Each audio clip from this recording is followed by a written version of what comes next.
Today can be the turning point in your life by making a simple decision.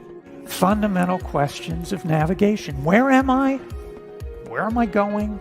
And how do I get there from here? I invite the leaders of our planet to ask themselves these three questions before they make any crucial decisions. But if you don't make decisions, you're going to stay right where you are. We are all map makers. We are in a time of transition. If we're going to change, we have to change the direction that we're going. Our planet needs leaders who know where they want to go. When we change the direction we're going, then we want to make sure we're going in the right direction. Leaders who can see the big picture. Because if we're not, we're going to either go backwards or we're going to stay where we are. Recognizing the psychological and the spiritual shifts and changes that need to be made, often from the inside to the outside. To be able to shape your future, you have to be willing and able to change your paradigm. Complex journeys require navigation. The path to the truth is one such journey. This is your GPS. Hairstyling services provided by J.D. Edwards Salon and Spa, Palmdale Shopping Plaza, Madera Street. Accessories provided by Chevette Williamson Jewelry. Standout jewelry for standout women.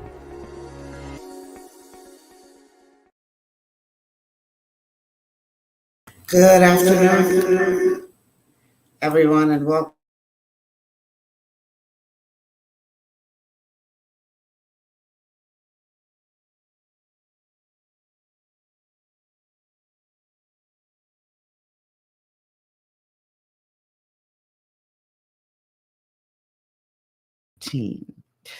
So, on today's show, we're going to be talking about a subject matter that has been gaining a bit of attention in the past couple of days, thanks to an event that was held most recently about governance in the Bahamas. And during that time, the whole idea of, or the whole question of corruption once again raised its head. And joining me on the show today are persons who would have had an opportunity to be a part of that event, whether as a part of the organizing committee, specifically the Organization for Responsible Governance, or as a panelist on the show, at the event.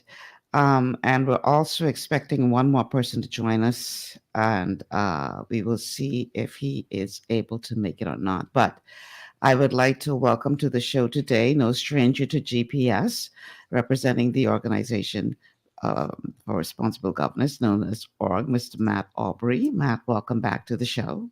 Thank you so much for having me. I'm really excited to be here. It's always a good time having you here. And for the very first time on the show, we have Lesvie Archer, who's the Policy Fellow at UB's Government Public Policy Institute. Lesvie, welcome to you. Hi, good afternoon. It's a pleasure to be here. Thank you so much. It's good to see you. Your face looks very familiar. Do we know each other? We do know each other. Yeah, long time. Welcome to the show. Yes, thank you. All right, so like I said, I'm expecting one more person to join us. I'm not going to say who it is just in case they don't come, but but I'm hoping they do, because one of the things that I hope to do on the show is I always seek to bring balance. And as I have expressed to this person who I've been trying to get on for a while, is that is really difficult to do when you have persons from opposing views. And you always have one set of people who are always willing to come on the show. Matt Aubry has never told me no. So I know I can count on him when I call on him to say, listen, I'd love to discuss this issue. But you have some people out there who may have some kind of view that is opposing, or at least not 100% in agreement with. And it's like pulling teeth trying to get them to come on the show. And yet people say, oh, that show is biased. Y'all don't understand how difficult it is to sit in this seat when you're trying your damnedest to get views from all sides. And you have certain people who will, in private, have a lot to say about a particular topic. But when you try to get them to come sit on the show, well, you see what had happened was you get all this pushback.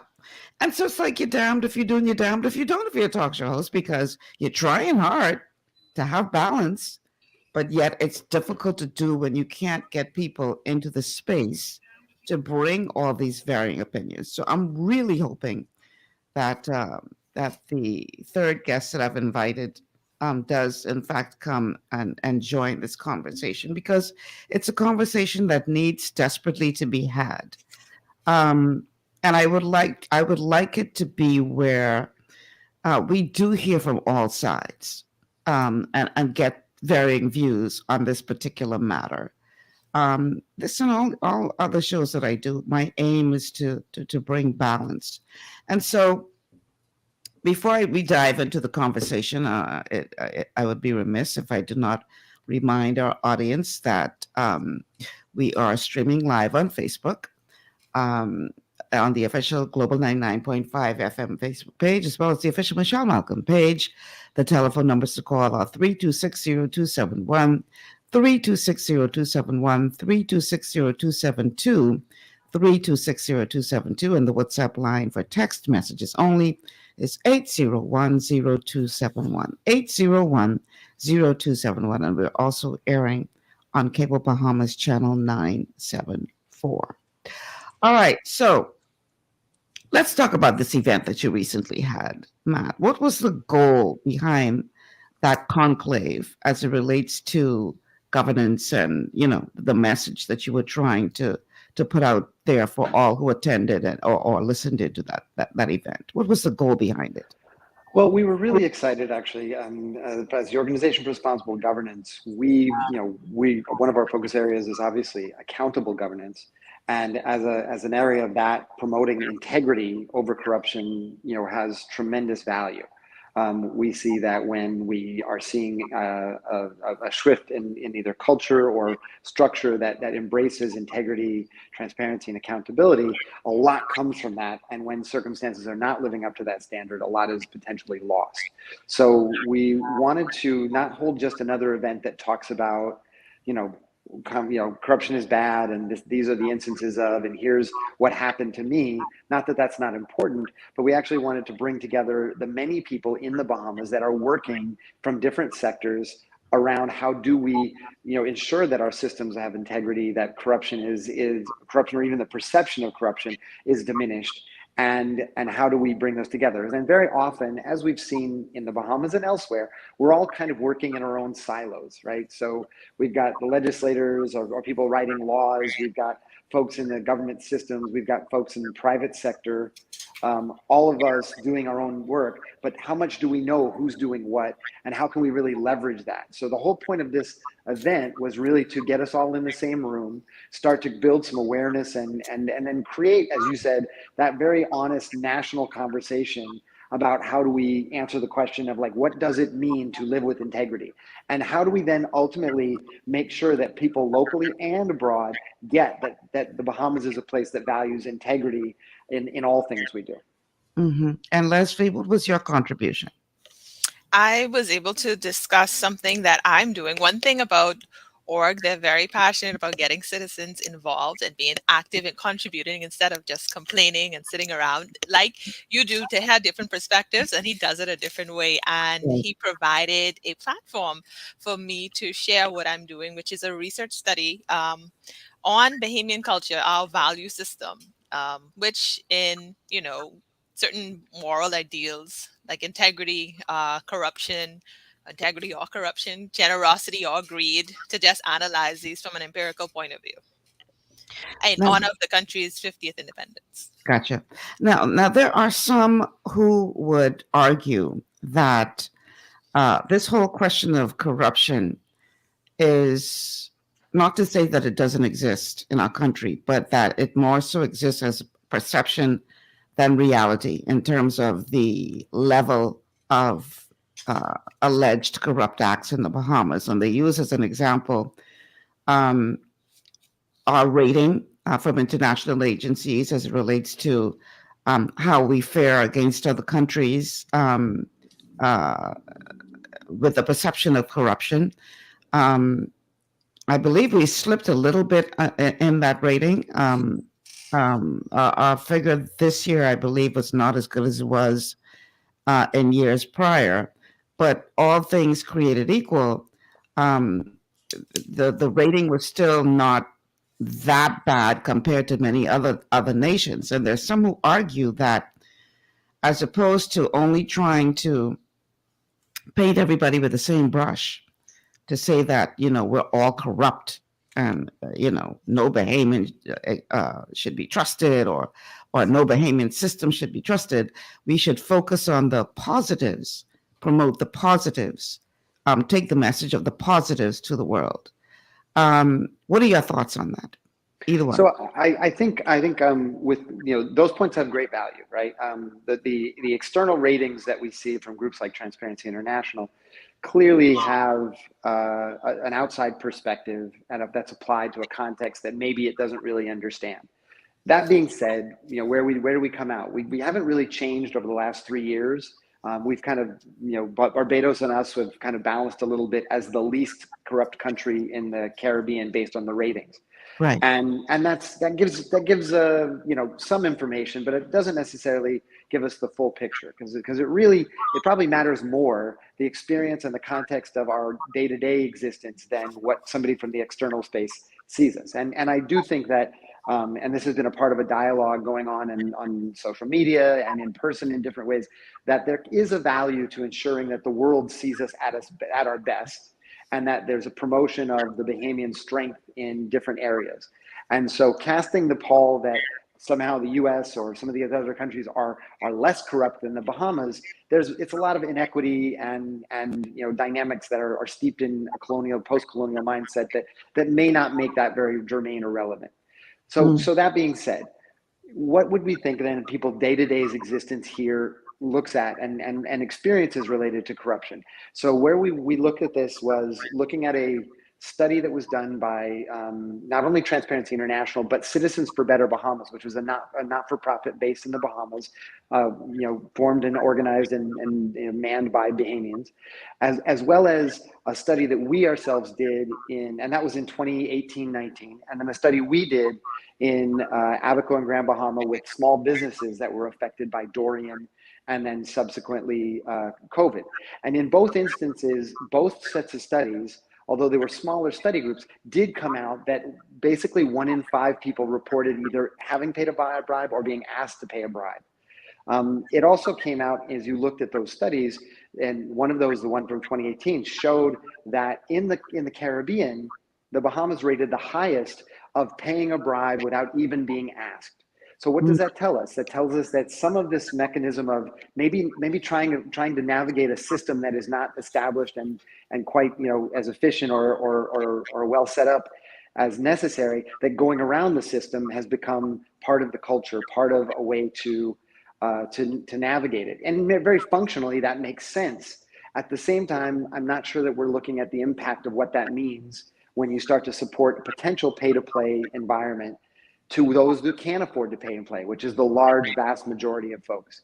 So the concept of corruption, or even the perception of corruption, it undermines really positive things that are happening here. And so that fuels org's focus on this as how do we build and promote systems that support integrity, that prevent and reduce the incidence of corruption, and then subsequently minimize the local and external perceptions related to corruption. Not expecting that corruption will not exist everywhere in the world, but if we can see that more resources, more government resources can be saved or used efficiently by ensuring that, or promoting the fact that there are digitized services, then that's going to benefit us. If we can ensure that there are laws that are a high standard with processes to enact them so that when instances do come up and we have a better process, a less political process maybe of dealing with this, it also kind of reduces our local back and forth on who's right, who's wrong, and manages this in a more independent way.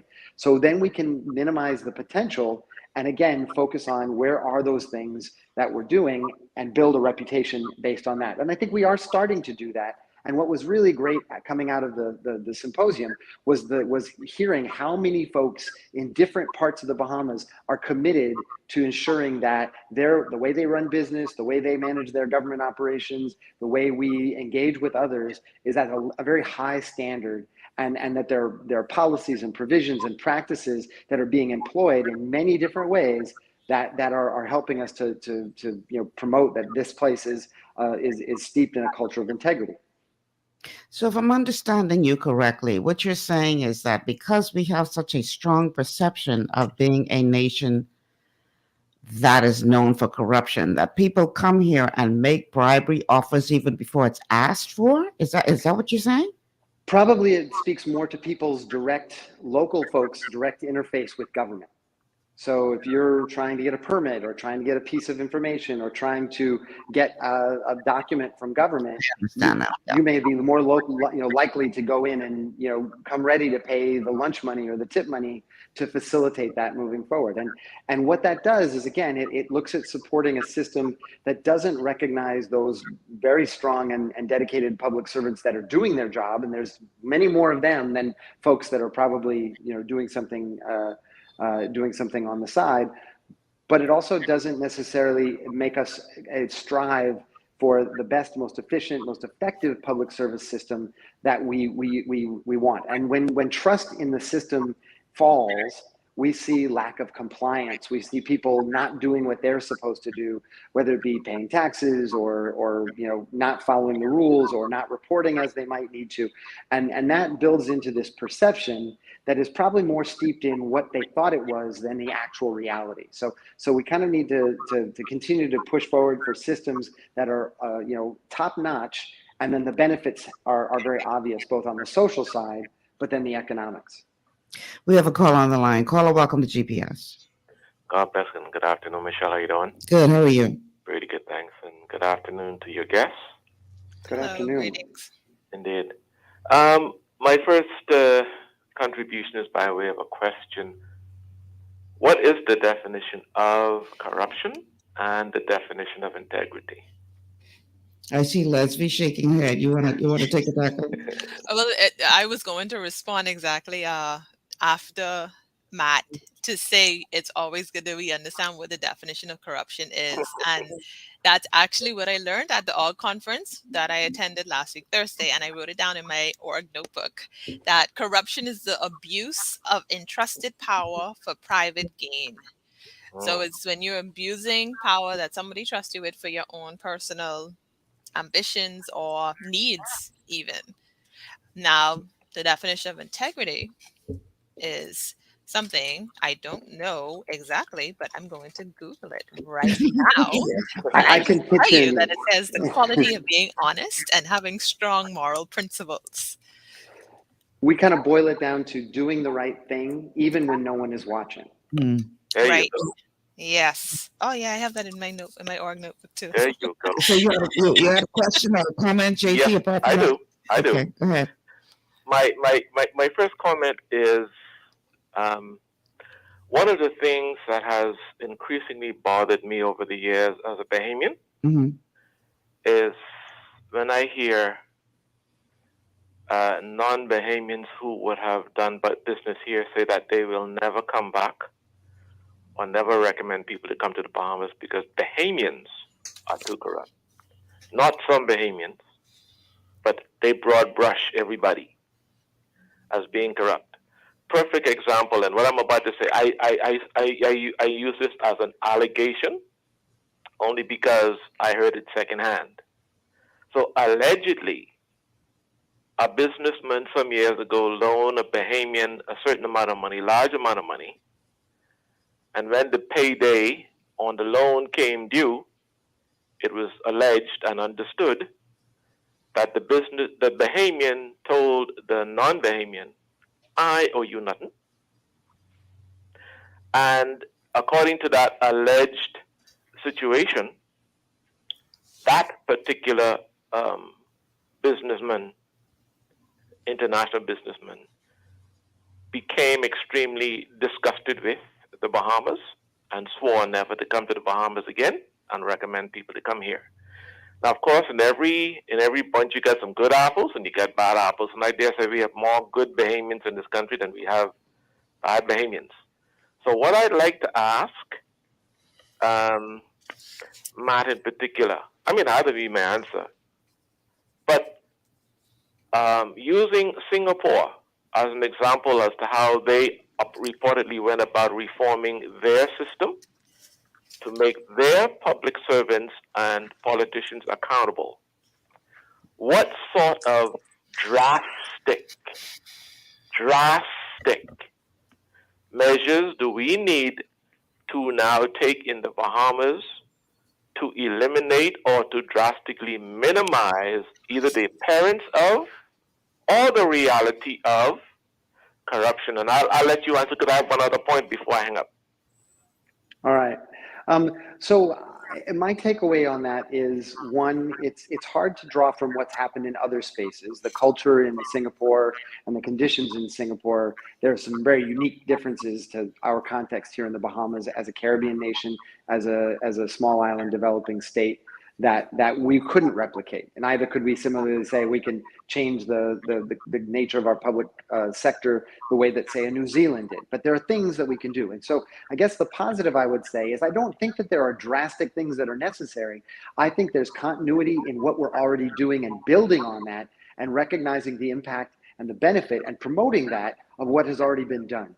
If you think about what has been achieved by the digitization of government services, if you go back to, say, 2017 to now, that, I mean, we've traveled miles, and just that process instantly changes the dynamic between someone approaching you in a line to try and move you through a line versus your now capacity to access and enjoy the benefits and the services of your government from your seat at home. Some of that was obviously accelerated by COVID, but it's a huge transformation that has happened right here. And we can build on that and continue to look at ways to minimize opportunities. And to your point, when we do that, we then get known for those types of things. The laws that we've talked about, whether it be an integrity commission law or the ombudsman law, or what's now in process, the debate on the public finance management or the recently tabled procurement law, these are indicative of a global standard. I mean, they really have a lot of components in them that look and feel, and more importantly, they've been adapted by us and they haven't been imposed on us, right? So instead of it being, sometimes an outside entity because of economic issues says you have to do these things are things that we have brought forward. Have they accelerated as quickly as possible? No, but if we look at what they could achieve and the benefits they would bring, it's incredible. When you think about if public procurement becomes part of our regular operations and more people can apply for government contracts that's going to support family island businesses and youth-owned businesses and female-owned businesses, think about the economic inclusion that happens. That supports our local economy to be more resilient. So if hurricanes or other external disasters happen, we are better off to manage through those. So there's a real strong benefit for doing that, but I don't think that requires drastic movement. I think it requires building on the foundation of what many Bahamians have really led us to at this point. Okay, and I appreciate your response, and I respect your position there. One quick point of information, if I may, as a matter of enlightenment, not necessarily correction, but I know geographically a lot of people misrepresent the Bahamas as being in the Caribbean, but geographically, right. we are yes, not. You're correct. We are not in nor part of the Caribbean geographically, only in terms of political affiliation between governments. So I just wanted to put that in there since you said we are a Caribbean nation. We are not a Caribbean nation. From that point of view. Okay. Respectfully, yes, I take your point. My last comment, Michelle, has to do with this point. We have the public service, and lately I've been getting extremely concerned about it and frustrated by it. A lot of Bahamians do not know and do not understand nor appreciate that their tax dollars, every time they pay tax, those monies are what's going to support these public services that governments are providing your tax dollars, Mr. Listening Public, Miss Listening Public, is paying the salary for public servants. So you and I do not have to dip in our pockets to give nobody lunch money, because you and I are already paying them by virtue of taxes for them to provide a service that they've sworn or committed themselves to give. My final point will be, as a culture that we have had for many years based on Christian values, whether or not one believes in God or not is not the point, but the point is righteous principles, godly principles, are what makes integrity, as was defined earlier by your female guest, Michelle. So what I wanted to say is, in all that we're doing, Matt, and Leslie, is her Lesvie. Leslie, and all that we're doing, please, as a country of people, let us not forget the principles of the true and living God. He has nothing but good things for anybody who acknowledges him and abide by his principles of goodness, truth, and honesty. Thank you, Michelle. Before you go, JT, I want to open a can of worms a little bit based on how your discourse started. Yeah, about an example of the person who had a bad experience here and has decided that as a result of that, they're going to advocate that no one ever do business with anyone in the Bahamas again. Here's the thing, and I would love to hear the opinion of Matt and Lesvie on this, and I also have a clip that's going to take it even further. Is that individual suggesting that such behavior only happens within the Bahamas? So nowhere else in the world would you find, and I'm not trying to justify any wrongdoing by anyone within this country, but the question is this: is this an opportunity to paint us as this horrific entity that is steeped in corruption because of this bad experience that this person may have had? Is that to suggest that they could not have had that experience anywhere else? Well, or to suggest that other more developed nations aren't struggling with the same challenges that we are in terms of corruption and stamping it out? I'm going to let you respond, and then I'm going to play a clip. But Michelle, you and I, who have honesty of conscience, we will always say the Bahamas is not the only country in the world that has corruptness or corruption in it, because obviously we are not the only one. As a matter of fact, a lot of these OECD countries, if I'm getting that acronym right, a lot of those countries that are imposing all of these standards on the rest of the world, they got some of the most corrupt behaviors and practices in their countries. Okay, so the Bahamas is one small player in the global market. America's got corruption up the wazoo. Europe's got corruption up the wazoo. South America and Canada, all over the world. But you know, the thing is, Michelle, with all due respect to the question you asked me, I live here, you live here, we live here. So home for me is home. And while it is true that the Bahamas is not the only one, and while other countries have their same problems as we do, whenever I hear, and that example I gave you earlier, it was probably 2 or 3 solid examples I had heard like that over the years. I'm not denying that it doesn't happen. I'm not saying that. But no, we're not the only one, obviously, in the Bahamas. But some international players, when they come here, whether they come here with the intent to be disgusting or they truly have bad experiences by Bahamians, they tend to, yes, paint a broad brush saying all Bahamians are corruption, or giving the impression that corruption is only in the Bahamas, and you and I know that ain't so. So no, the Bahamas is not the only place where it lies, and some people are just disgusting enough to try to make it be so. Does that suggest? And I will thank you so much, JT, and I'll let Matt or Lesvie or both chime in on this. Does that suggest, or does it suggest that because we are a small state,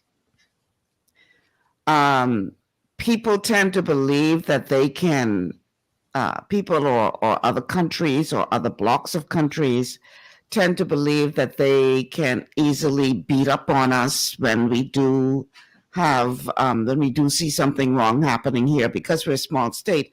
The Bible talked about, you're worrying about this little speck in one person's eye, and you got a beam in yours. So is it because we are a small state that people tend to believe that they can blow up our challenges while ignoring the challenges within their very own countries? And are we as a nation, are we as a people buying into that? I'll let you respond first. Then we're going to hear what Mia Motley has to say about this whole question of corruption and small states like ours. Lesvie, go ahead if you'd like to answer, and I can follow up. Okay, well, my answer is really to refocus attention back on us. I think larger nations, they do what they do. They play their game, and we may call it bullying, but they may do it with each other, and they just call it business. So it's partly in the eye of the receiver, how you choose to accept and navigate ourselves in the global world. I think we've seen that in the game of offshore financial centers with our country. But I mean, what I wanted to just respond to his question in terms of the drastic measures. If he was asking if there is a drastic measure, and I do think that there is. Okay. And I think that drastic measure is really to hold up a mirror and look at ourselves. The study by the University of the Bahamas is really asking that for you to examine yourself as a Bahamian from being self-directed for 50 years as a nation. What do you consider? So we could look at it and point the finger at other people or say, well, this politician did this, or these civil servants corrupt, or this and that, doing that. But to what extent do you believe you are corrupt? Are you kind of secretly taking your children's birthday gift money or lunch money and tucking it away and spending it on what you want? Like, that's entrusted power that you kind of abusing. Like, it's really what I learned at the org symposium last week, Thursday, and a lot of persons said it, that Justice Thomas said, and Justice Thompson, who was in charge of the Freedom of Information Act establishment and bringing it about, he said honesty has to be ingrained in the individual. So you could develop systems and structures and institutions, but there is a moral component to the individual identity, to the persons that actually have to participate. Like they say with marriage, there's nothing wrong with marriage. The problem is the people involved in it. Like, we need to look at ourselves. And with the UB Bahamas Cultural Values Survey, we just ask you that. As a Bahamian, do you consider yourself to be corrupt? And then pairing that, we ask, do you consider Bahamians in general to be corrupt, to be honest, to be truthful persons, to value family, to value marriage? So from that perspective, that's the other angle to looking at institutions and looking at what they saying or where they want to pick us and how we feel about that, or who Johnny, Mo, Dick, and Harry do. What you doing in your house when nobody looking? Give me the answer to that. And that's the drastic measure that a lot of us don't want to take, to pick up the mirror and actually believe what it's saying and realize that we can do something about it, and to change our culture that we can take if we are really and truly serious about eradicating corruption. Mm-hmm. So I think I completely just switched away from, but I wanted to get that in. So if you, no worries. Yeah, go on. Thank you, Matt.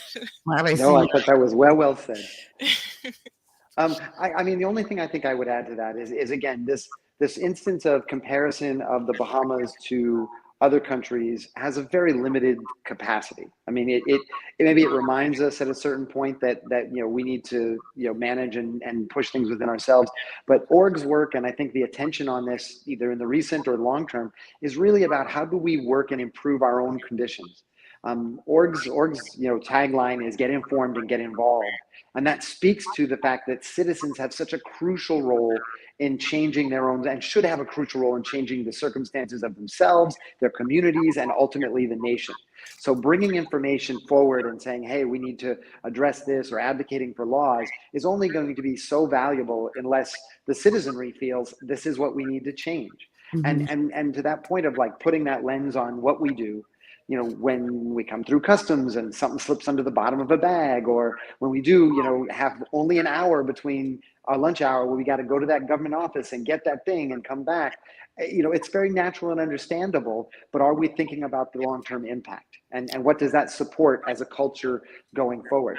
If we talk about it on Sundays in church, if we write manuals about it at our job, if we engage with a government that is known and recognized for the work it's doing to ensure that things are above board, it changes our expectations, it changes our thoughts about being involved, trusting a system that's in our best interests, and a lot comes from that. So starting with a strengths-based place for us is probably more important, and putting the lens on what we're experiencing and what opportunities we have to change that experience if we don't feel it's appropriate are to us the greatest potential return on investment.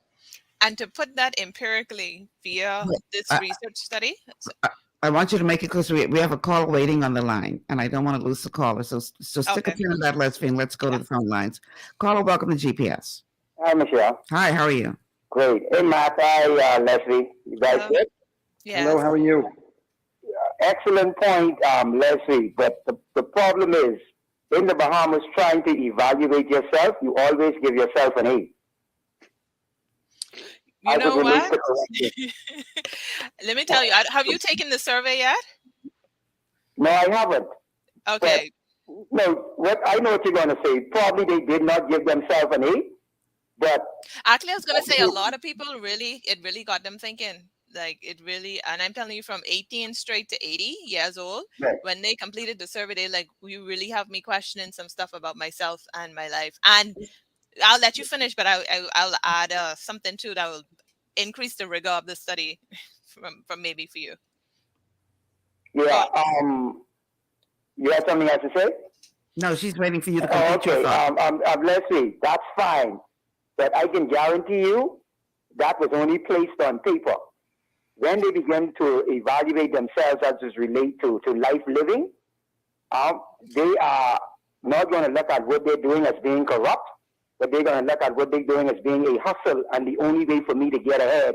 Hence, I will not accuse myself of corruption, but I will accuse myself of just trying to survive.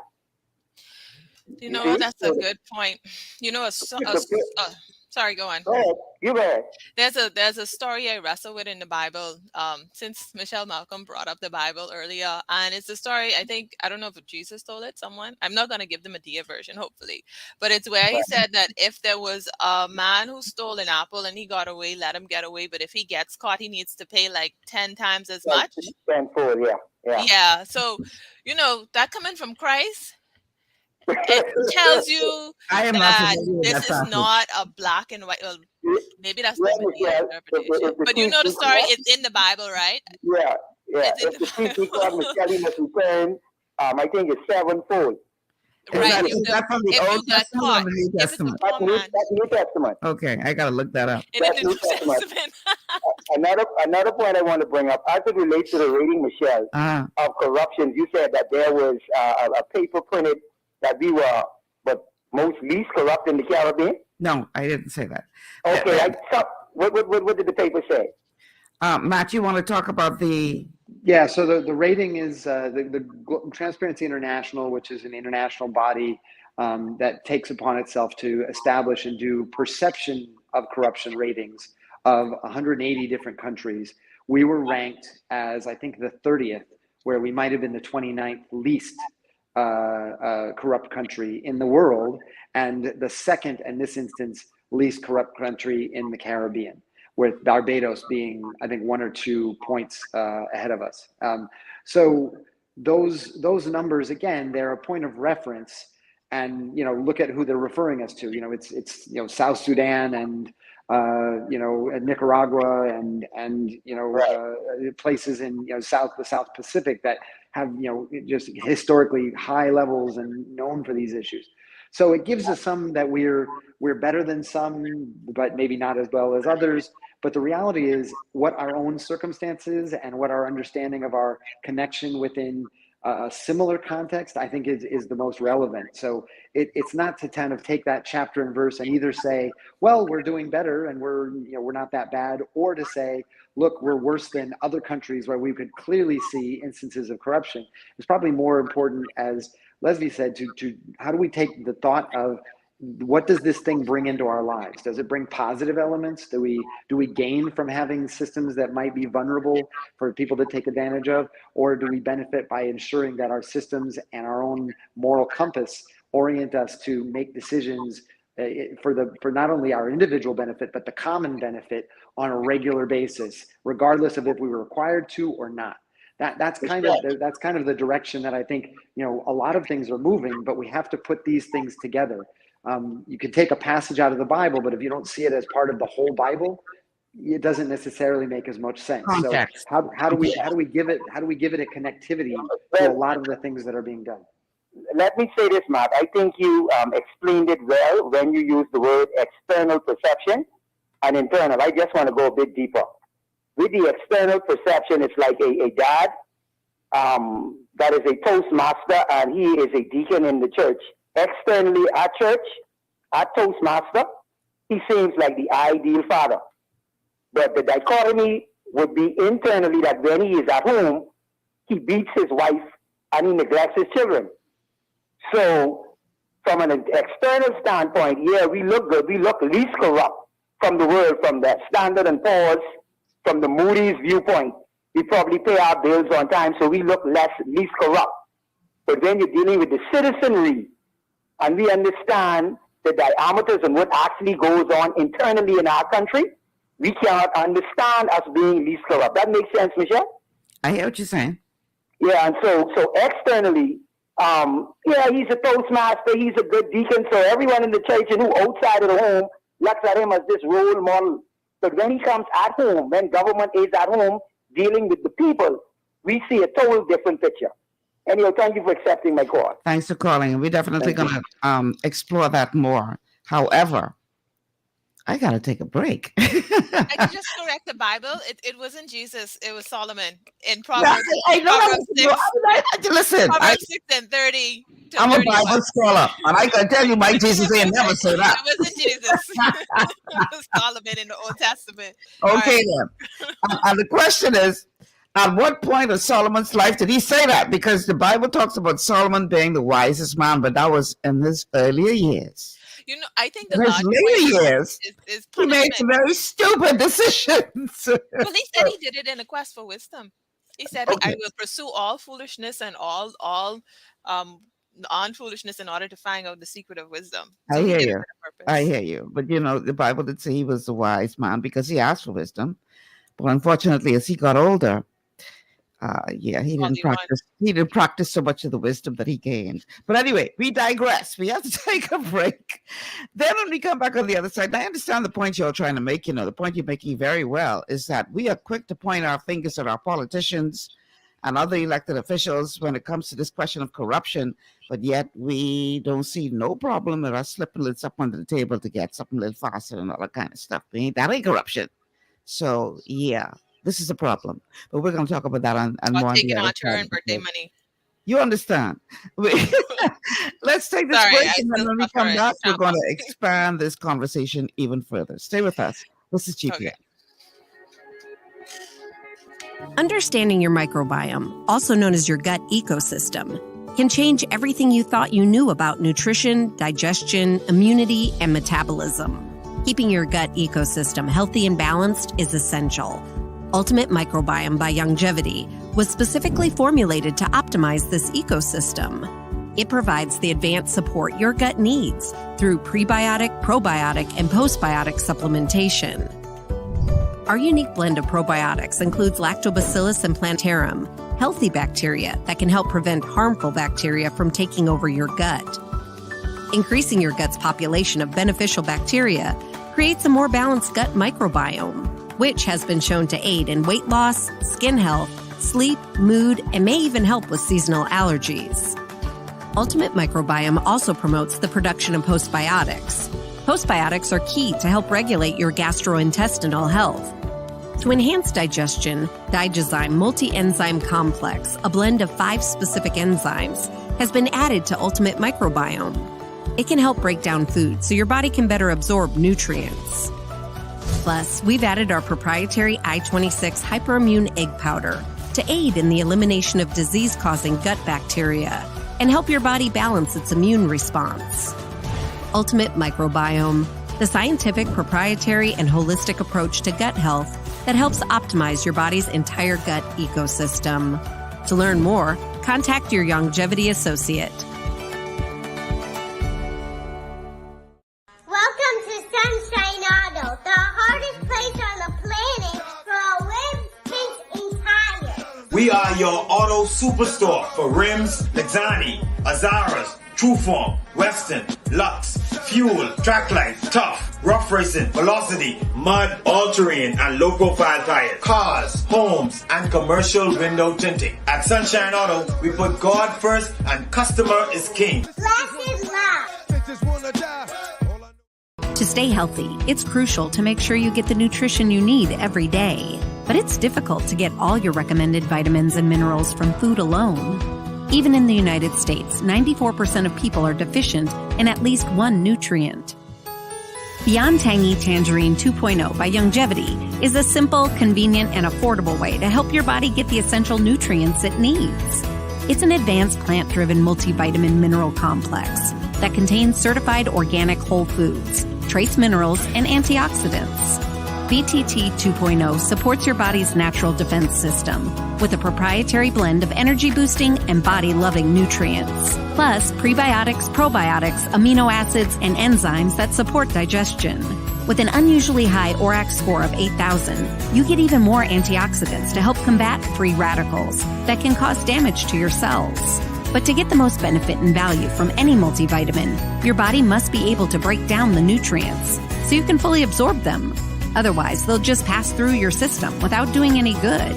Beyond Tangy Tangerine 2.0 was specially formulated with synergizing cofactors to ensure you get maximum nutrient absorption.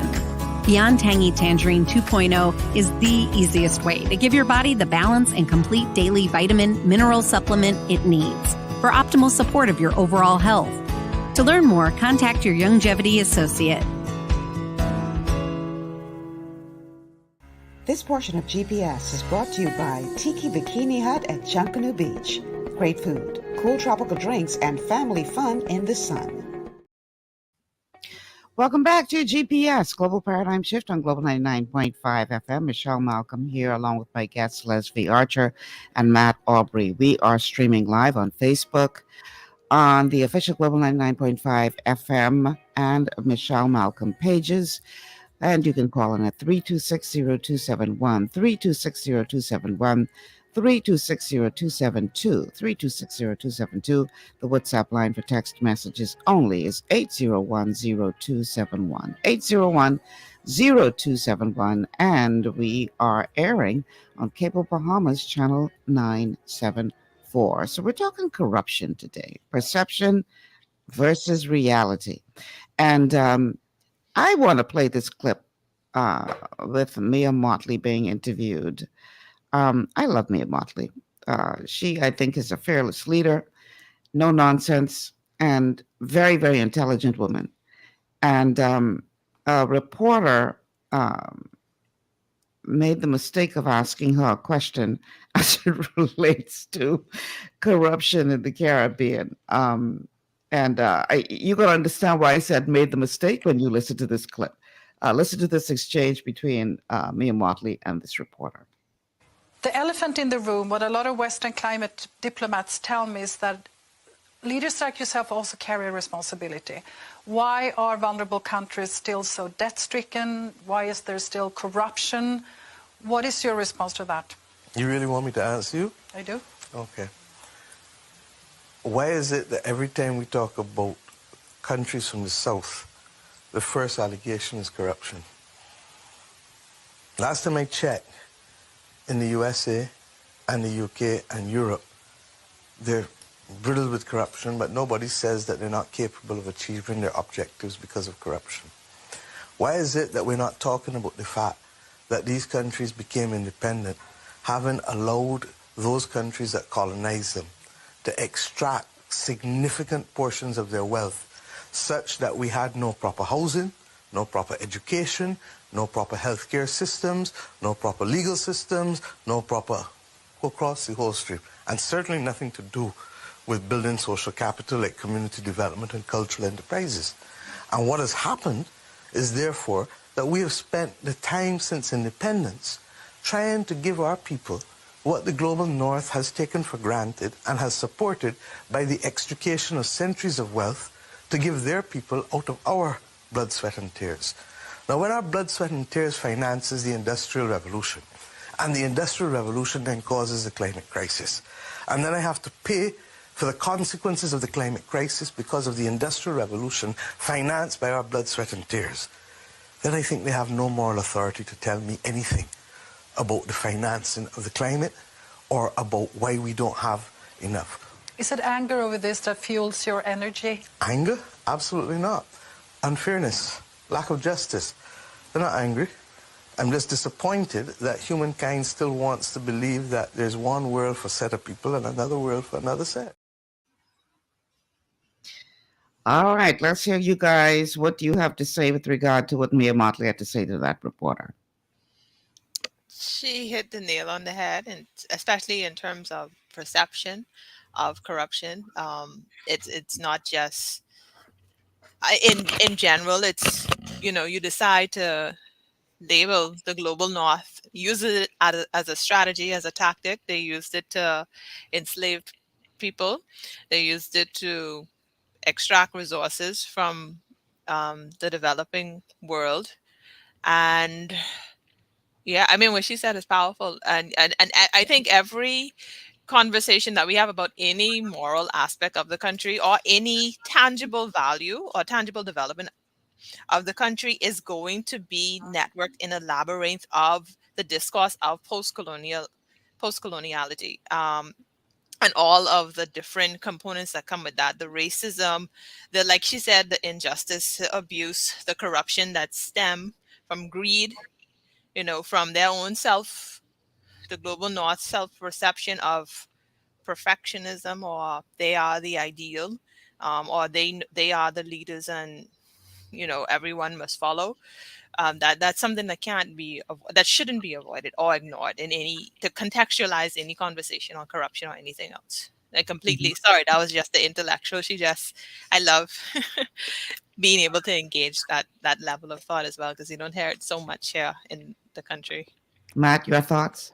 Yeah, I mean, I'm also a tremendous fan of Prime Minister Motley, and had the benefit this last year to get a chance to meet and talk with her just a bit, and I mean, and her brilliance is obvious in this circumstance, and clearly a message. I mean, there are, and it resonates with what the Prime Minister Davis here has been talking about too, that there are things external that are being applied to us that are not being measured or balanced and so anything that's being come from an outside perspective and saying, hey, you need to meet to a certain measure, it needs to be reviewed and looked at for with great suspicion and understanding that in many ways the circumstances that support and drive local actions that move towards corrupt practices, they can be very well not only inspired, but maybe have roots in the way that the rest of the world has treated us.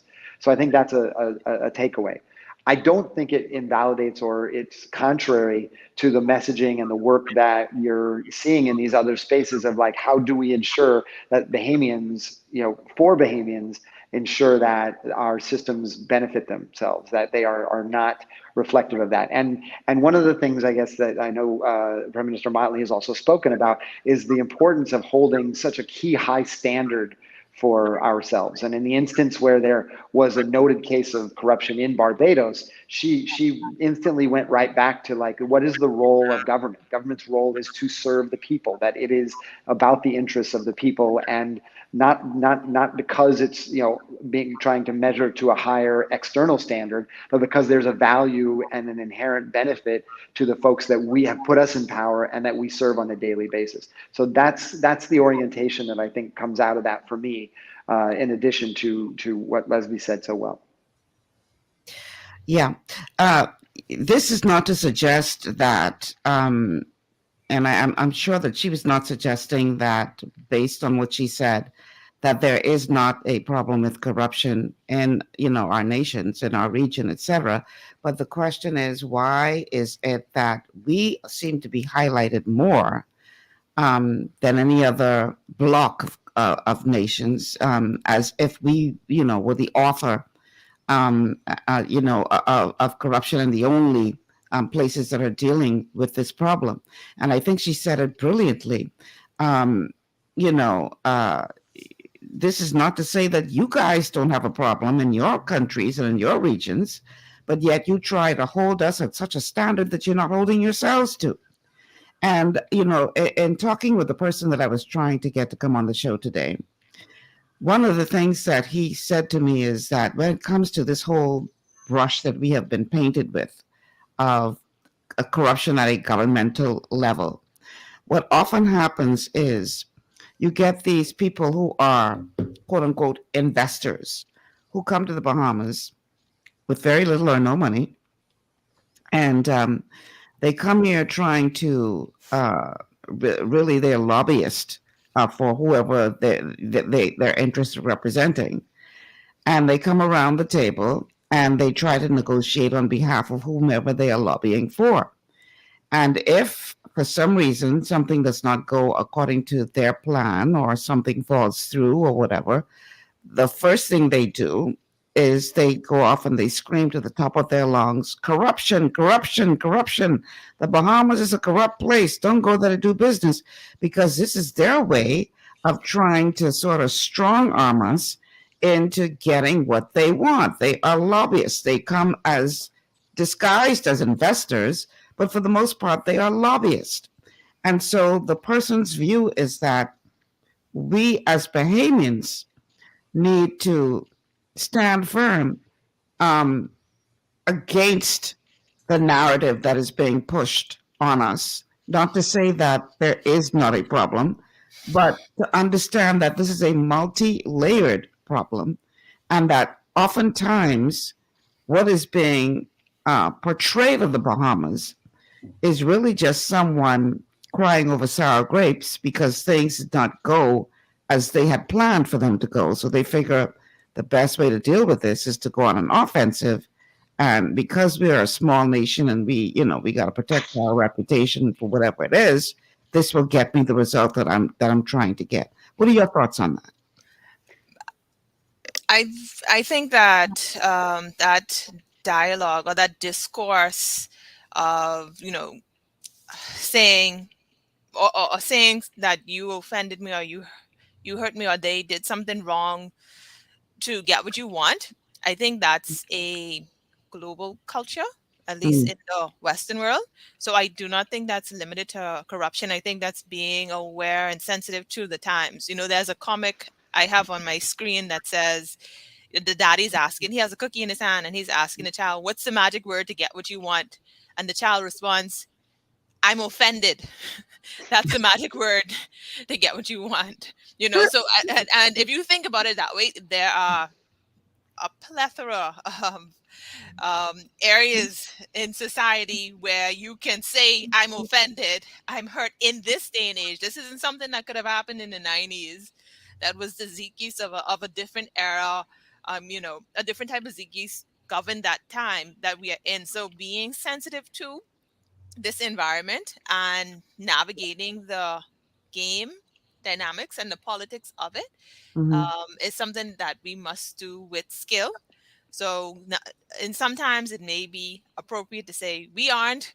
You just have to have a diversity of responses. And I sense that lady who asked, is she? I don't know if she's prime minister, if she's president. No, she's not president. Asks Minister Motley if she's being angry. In my head, instantly it was like, okay, you're not even taking what she's saying seriously. It's the angry Black woman dialogue now that's now being projected on. But Motley shut her down with that real quick. Oh, shut her down. She shut her down. She shut her down in a way that reminded me of with a different finesse of what Pinland did in the States. NBC, yeah. Yeah. Right. Yeah. Matt? I think the point that I think your colleague makes, and I think is a critical one. We need to control our narrative. You know, we work and live in this global environment, and so Yeah. what do we need to promote that is the Bahamas? And I think there is a point, and we've received this criticism as we've talked about this, because we've been talking about the benefit of pushing forward, say, integrity for many years now.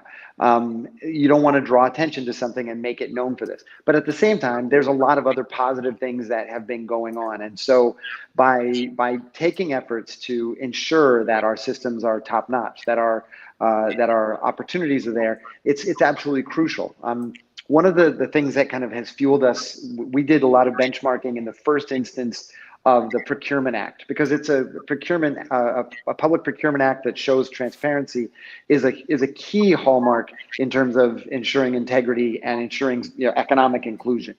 And when this law was passed, we talked to so many small businesses and said, hey, this is the new way to do it. And so many came back and said that they've been trying for 10, 20 years sometimes to try and get contracts, and the decisions were not being made based on who could do the job best for the least or what would be the greatest return, but it was based on more favor. Now that could be the circumstance of 10 years ago, but that perception sticks on and it prevents us from achieving or taking advantage of things that we would have done.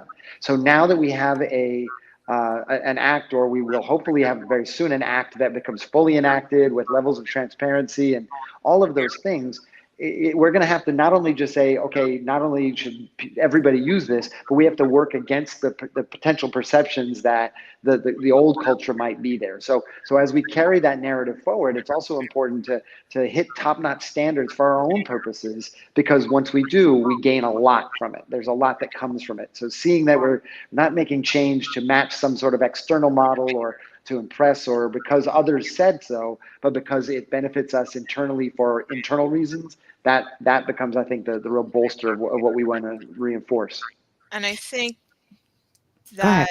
that to bounce off of Matt's point, the survey addresses that the university is currently doing, and also to address the caller's point when he said, you know, we will write something, but it's not really who we are. Because the survey is backed in the sense that I use the data that we collect. So thousands of Bahamians are going to tell me what they think about themselves, right? If they Mm-hmm. consider themselves to be corrupt, then they're going to tell me what they think about Bahamians in general. But I'm actually taking that, I'm going to assess that data based upon budget and censorary data. So I use the example of education because it's very simple. I asked the question, do you think that education is important, or do you consider education important to you? To what degree? Then I asked, do you think Bahamians in general consider education important? Those rankings are fine. And like the caller said, people may put something, but then I'm going to the budget and I'm going to see around the time of independence, what percentage of the budget did the government commit to education?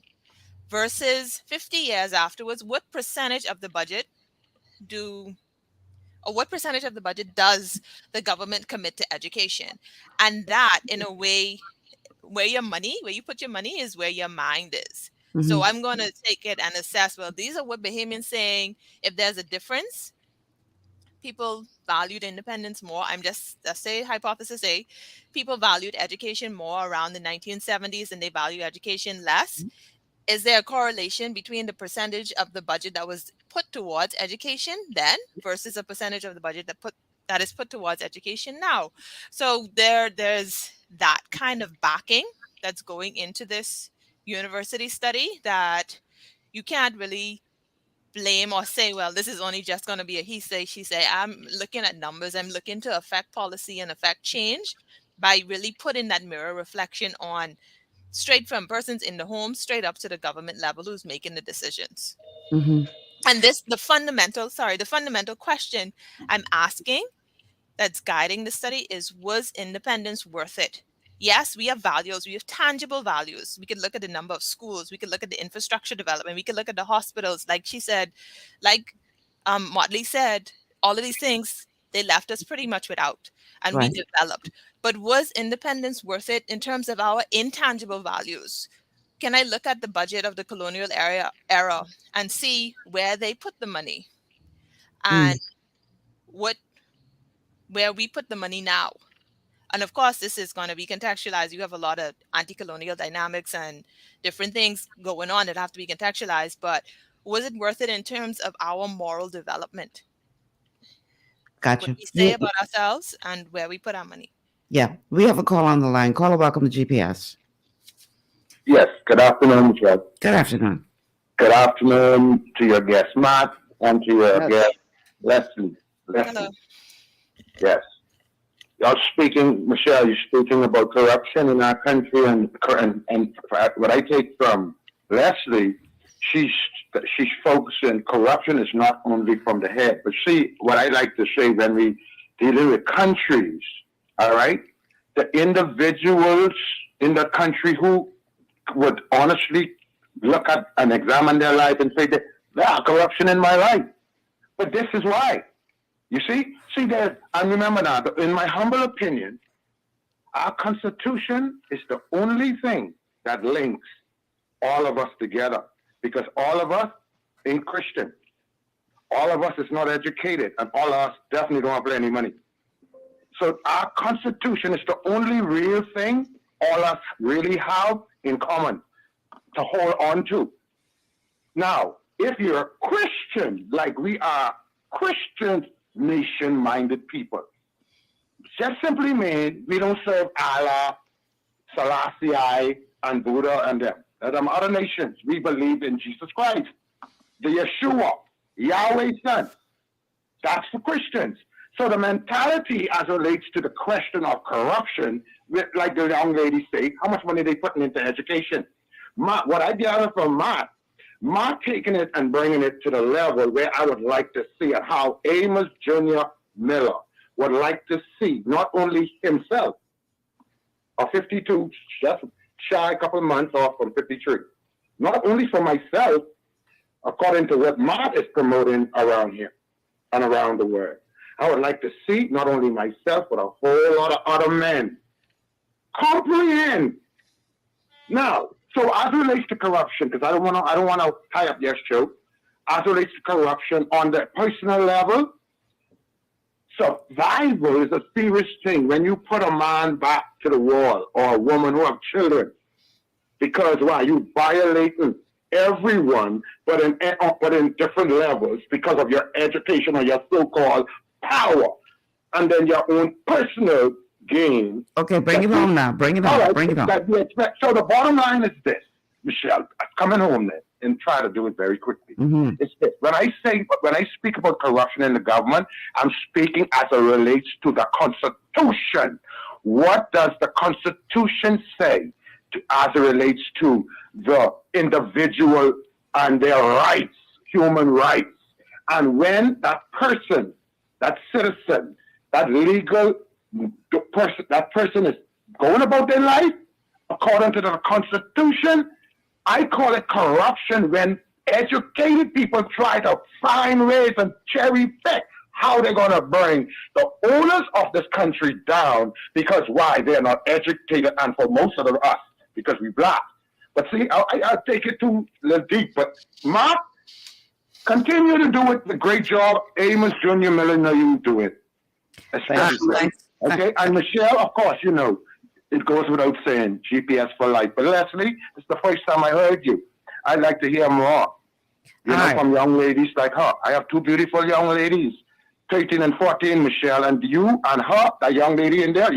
Michelle, you and the young lady, you're the kind of ladies who our young ladies need to look up to and hear and be able to be allowed to listen to more. And Matt, our young men need to listen to you more. Our government, them, our politicians, the party leaders need to listen to Matt and Amos. Okay, Amos. Yeah. The only thing, thank you very much. That's very high praise and encouraging. I will say that we in our freedom schools, which is our civic education efforts, which we've done across the archipelago, and have a curriculum that folks can check out online and get resources on. We explore the preamble of the Constitution, and we go to the fact that it starts talking about a national commitment to self-discipline, to industry, loyalty, unity, and then we talk about values, Christian values, but also the rule of law. Contained within that all of those direct towards a concept of integrity, right? That it is a commitment to not just doing these things because they are dictated, but because there's a functional inherent benefit to individuals, but also to the nation. So by, using that as a reference point, I feel like the work that we're pushing forward follows that pattern. Okay, we have to take a break, but on the other side of the break, I want us to talk about the responsibility of us Bahamians to ensure that not only are we trying to live our lives above board and not encourage corruption within our own circle, but our responsibility to protect the perception of our nation to the international community. We're going to talk about that on the other side of the break. Stay with us. This is GPS. Your body's immune system is under constant pressure from things like stress, lack of exercise, and toxins in the environment. It's crucial to be proactive and support your immune system with the nutrients it needs to function effectively. But it's often hard to get these nutrients from food alone. Introducing fast-acting Zinc Plus Immune Support by Longevity. Unlike zinc-only supplements, Zinc Plus Immune Support builds on the proven power of zinc and adds complementary nutrients to give your immune system extra support. Vitamin D helps balance the effects of zinc, while our proprietary blend of natural fruit and root extracts provides the extra help your immune system needs to work against daily stressors. And we've included Longevity's exclusive plant-derived minerals to give your body the minerals it needs, but can't get from food alone. And because Zinc Plus Immune Support is delivered in a great-tasting, sugar-free, berry-flavored lozenge, it encourages quicker absorption of all these nutrients into your body. Zinc Plus Immune Support. Zinc plus the extra support your body needs to promote a healthy immune system. To learn more, contact your Longevity associate.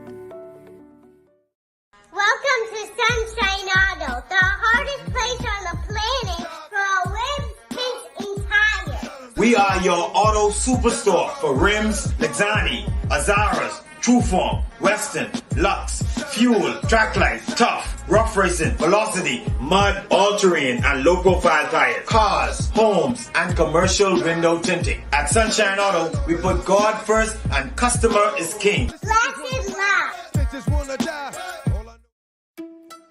It's gotten harder and harder to get your daily requirement of vital nutrients from food alone. Without additional vitamin and nutrient support, your health and well-being can suffer drastically. That's why Z-Radical was specifically formulated. It combines a blend of antioxidant-rich vitamins, minerals, and botanicals with the protective powers of fucoidan to help fill the gaps from lack of nutrients in your foods. The core of Z-Radical is fucoidan, a naturally occurring polysaccharide that helps stimulate immune reaction, protecting you against inflammation and oxidative stress. We harvest this powerful mineral-rich nutrient from brown seaweed, harvested only from the world's most pristine ocean waters to ensure the purest quality. It's then extracted using cold process technology to ensure maximum levels of bioavailability. Then we add essential vitamins that help to protect your cardiovascular and nervous systems and are crucial for optimal immune and neurological function. Z-Radical also includes a proprietary blend of delicious antioxidant-rich fruits and berries. This great-tasting combination helps your body combat free radical imbalances that can contribute to a variety of degenerative conditions like arthritis and heart disease. Z-Radical.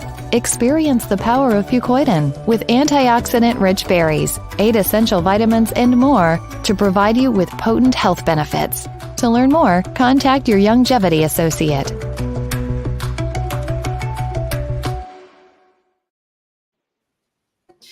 And we are back. Welcome back to GPS Global Paradigm Shift on Global 99.5 FM. Michelle Malcolm here, along with my guests, Lesvie Archer and Matt Aubry. We're streaming live on Facebook, on the official Global 99.5 FM and Michelle Malcolm pages. You can also call in at 326-0271, 326-0271, or 326-0272. 326-0272. You can also send us a message on WhatsApp, 801-0271, 801-0271, and we are airing on Cable Bahamas channel 974. Okay, now, We have done a very good job, I think, of talking about the importance of, first of all, looking in the mirror to determine what you could possibly be doing that is fueling the perception of corruption in this country. It's not enough for us to point our finger at our leaders alone and say, oh, you're all corrupt, but yet we're willing to do a little something under the table ourselves. But how much of a responsibility do we have as individuals, as public figures, as all of us collectively, to protect the reputation of our country? Now, let me use an example from another arena. Just recently, a young lady by the name of Nicole Byer went on the Jimmy Kimmel show and decided that she was going to talk about the Bahamas. Now, first and foremost, I know I ain't up to date like everybody else, but I didn't even know who the hell she was. I had to go Google her name to find out who she was. But here she is sitting up on Jimmy Kimmel Live talking bad about the Bahamas. So she says, well, first of all, we go there and we go visit the swimming pigs. Now, first of all, she ain't been in Exuma yet. She only did Nassau and Paradise Island. So clearly, the pigs experience she had was not the one that is known around the world for the swimming pigs. And she says, well, first of all, pigs don't swim. They only poop in the water. That's the experience that she had in a quote-unquote knockoff experience of the swimming pigs. Then she says, well, we were staying in this Airbnb, but there were stains on the wall, so we couldn't go there. And so then we decided to check into Comfort Suite, and Comfort Suite in the Bahamas, like Comfort Suite everywhere else. And then we went to visit Atlantis, and it was horrible because there were so many people, and it was so big, and I'll never go back to the Bahamas. And I'm thinking to myself, girl, have several seats. Because first of all, you visit one little area of a country with 700 islands, and you determine that's the whole Bahamas. And for whatever reason, you didn't enjoy your experience, which, by the way, it appears to me that you were trying to go the cheap route. That was a budget experience. She Exactly. had Comfort Suite. So you want I don't even go there for my stay. I mean, Comfort. Yeah, but here's the point. How would her no-name self sitting up on Jimmy Kimmel Live bad-mouthing this country? Even Jimmy said, boy, this is not a good ad for the Bahamas.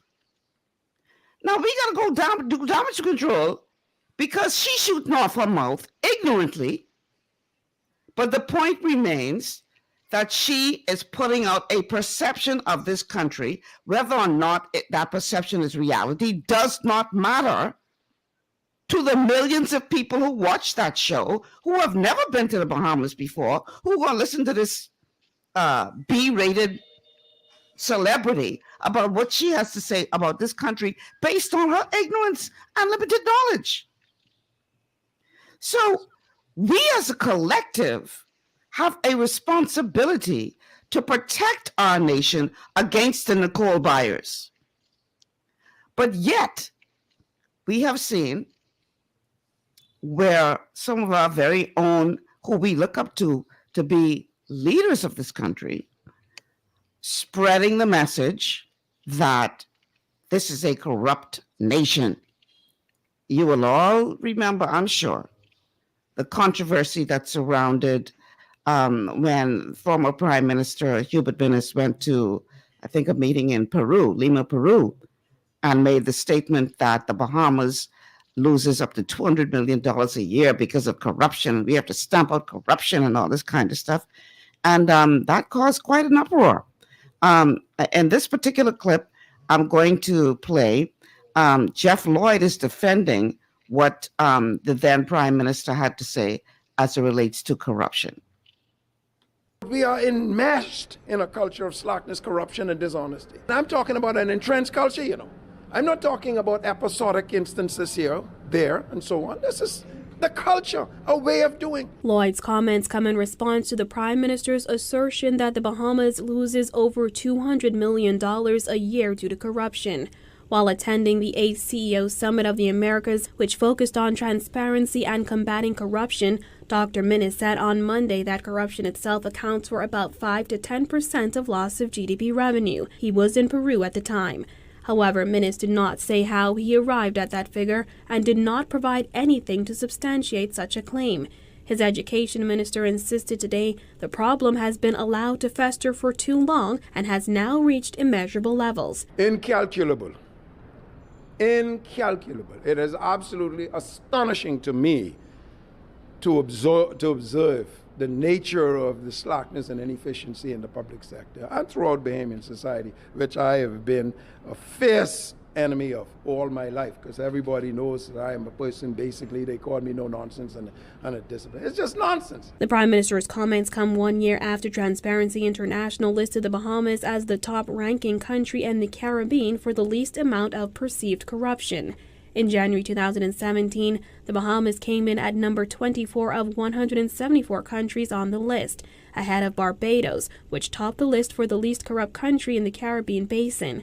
Combating corruption was a top campaign promise for the F&M ahead of the 2017 general election. Lloyd says their mandate still stands today. You hear with your slackness and you could just, and you know why? We have permitted it. It's over. All right? New day. Different day. This foolishness that we have permitted in our Bahamian is finished. All right? You could take that to the bank. Now, I find that very interesting in light of revelations that have taken place since then. But before we go there, this was the then opposition leader's response. Davis, who's now our prime minister, but this was his response to what the then prime minister had to say about corruption in the Bahamas. Well, opposition leader Philip Davis is demanding that the Prime Minister provide statistical evidence to substantiate his claim that the country is losing $200 million annually to corruption. This as he accused Dr. Minnis of bad-mouthing the Bahamas abroad every chance he gets. In a voice note to Progressive Liberal Party supporters, Davis called Minnis's comments inexcusable and inexplicable, questioning whether the Prime Minister has common sense. This bad-mouthing of our country shows that common sense is not common. To support his unfounded allegations of a corrupt country, he claimed that $200 million was lost to corruption. The Prime Minister cannot make such an assertion without saying on what empirical data he bases his statistical assertion. I ask him to provide the evidence. Davis reminded Minnis that the Bahamas was listed internationally as the least corrupt country in the Caribbean just last year. I have said this to him before. The Bahamas is the least corrupt country in the region. The international community accepts that this is so. Notwithstanding the facts, the Prime Minister goes around the world, and the best he can do is tell the world, in defiance of the truth, that the country is corrupt. The Prime Minister's conduct is inexcusable and inexplicable. The PLP leader says during the Prime Minister's visit to Lima, Peru, he had the opportunity to highlight the country's many attributes. However, in a forum where he should have been promoting the Bahamas as a safe place to invest, Davis says Minnis chose to sustain his steady diet of negative news. I urge him, stop it. Say good things about the Bahamas, not bad things. You are the country's Prime Minister, not a foreign agent. You should be our chief promoter. I urge his colleagues to put a brake on his propensity to spread bad news and urge him to spread the good news about our country. Okay, so that was about 4 or 5 years ago. Obviously, when it comes to this whole question of corruption or the perception thereof, let me for the record state, because, you know, in this country, we like to paint one particular party with the corruption brush and then excuse the other party as not so much corrupt. When, in my opinion, Peter ain't no better than Paul. It's just one got really good PR. And so when you take into consideration all the revelations that took place after that statement about, you know, the Bahamas being corrupt and we're going to stamp it out and put it out once and for all, And then we saw all of the snafus that took place. You know, the signature of somebody else's name during the OBAN contract signing. Listen, I only got a certain amount of time left in the show, and I ain't gonna spend it going down that road. But we all know that under both administrations, there have been cause for concern as it relates to this whole question of corruption. So at what point, not to say that we ignore the wrongs, but at what point do we rally as a nation and say, yes, we have problems which we are aiming to fix, but we're not going to allow you on the outside to disparage this country, and we're not going to participate in that process of tearing our own country down. Well, what are your thoughts on that? I think that corruption is a tough thing to measure on many levels, and it's been noted everywhere because it's what falls around the side, and you're not always sure to do that. Global estimates are that 5% of GDP in most countries is the loss that we start to see. That could be less or more, and again, we would need to have better data to be able to make that assertion here. But if it's 100 million, is that okay? If it's 50 million, is that okay? I mean, the reality is, we don't have lots of money to invest in areas that we know we need to invest in. So reducing the level of wastage in any level is going to be beneficial. And I guess that's my thought, is that the best way to hold and drive this narrative is by doing things that then identify and demonstrate what we're about and where we're about. And they not only hold up locally, but they give us great things to trumpet about internationally. And there's many things to do that, related to that. And I guess that was what the takeaway from the symposium was, Lesvie is one example. Here's a very smart and talented young Bahamian who is delving into understanding where are we at our 50th. We see businesses that, small businesses and large, who are at the forefront of saying, like, we could just pay a little something and have a much easier access to maybe our permits or our contracts. But the dedication is to build, facilities that keep people safe for the long run, or to invest in ways that we know we can be very proud of, because that gives us stories that we can tell, that we can back up and show with all great clarity why this is a leader in this region or in the world. I think that's kind of the attention and focus that I think will return us to where we want to be. Mm-hmm. Lesvie, your thoughts? I agree with Matt, definitely. And I think, when you get into the political arena, the language of politics is rhetoric. So it's how you choose to say what you say. And there are ways that it can be said. Like, even if you go back to the lady and she called out a particular hotel, that's dangerous stuff. But there are people who enjoy the hotel, and there are positive things about it. You know what I mean? There are ways that you could just put it to be politically correct, because you in the political game, and so conduct yourself accordingly. Mm-hmm. That's it. Yeah, you're so right. You're so right. Okay, we have to take another break. On the other side of the break, the last portion of the show, let's talk about the way forward. What do we do? Because, no matter which side of this argument you fall on, we do have evidence that corruption is, here in the Bahamas. It is elsewhere, yes, but that's like saying, and this is another thing that politicians are guilty of.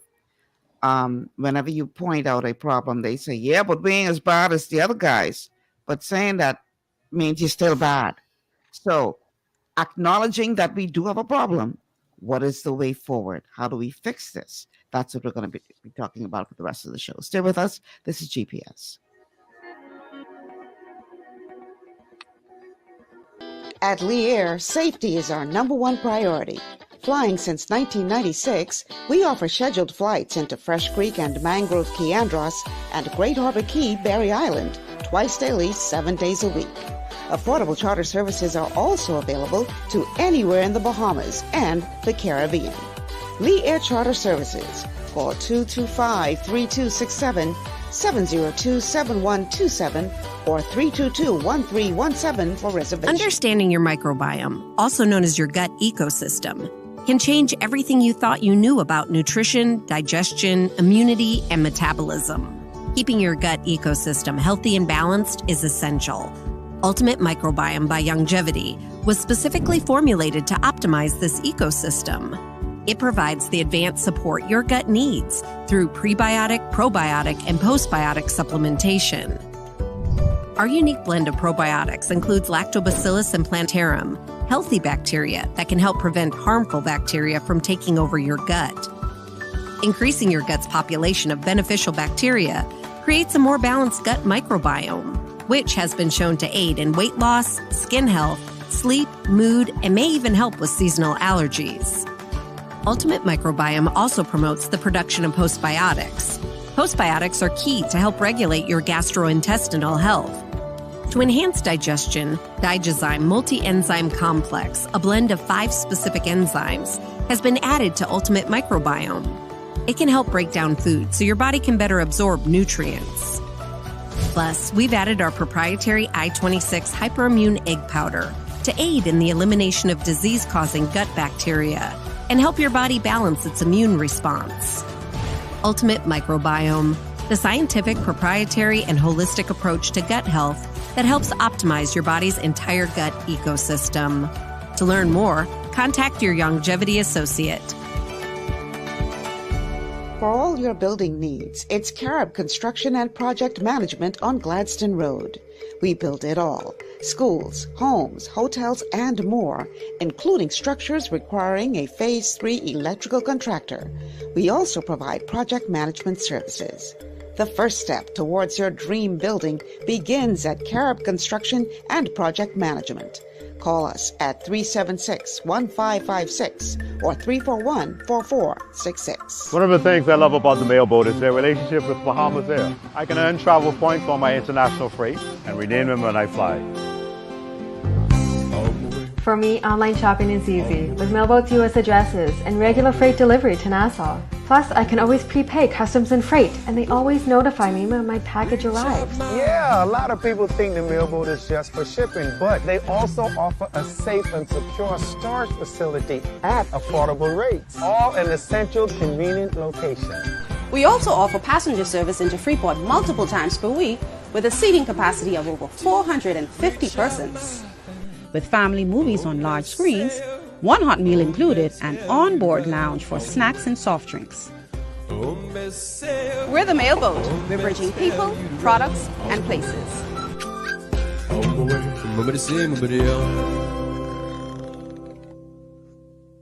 Executive Printers is your one-stop shop for all your branding and customization needs. Letterheads, envelopes, business cards, invoices, share and gift certificates, rubber stamps, vouchers, funeral programs, brochures, flyers, banners, and promotional items like mugs, water bottles, mouse pads, and key rings, all with personable service and great quality. No project is too small or too large. For great turnaround and competitive pricing, make an executive decision. Call us at 393-5011.